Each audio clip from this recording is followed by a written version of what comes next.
la neta que també li agrada passar hores en silenci mirant els coneguts.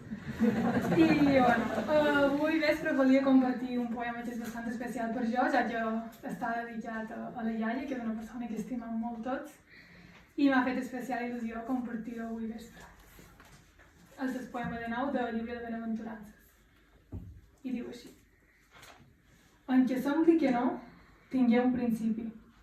Ara és tan natural que no pareix meu estar totes les hores d'abans que tu existissis.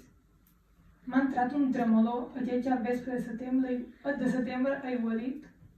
Els xapons que ens trobaren un dia, a un lloc, tu i jo, poguent ocórrer.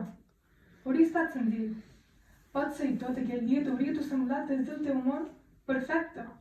I des del meu, a mi, tot un noble transcorre.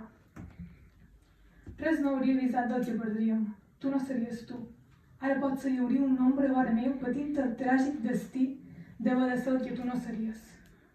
Talment com succeir, poguent ocórrer.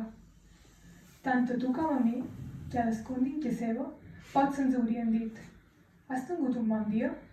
I hauríem dit que sí, apareixint existència com qui vessa un saler damunt la taula. Just i bons i tremol, aquests milers de dies, aquell que hauria exultant, els guanys, les coses, la salut, tant de llibres, els amics, la casa. Sense l'existit tu, tot seria tan curt, tan poca cosa.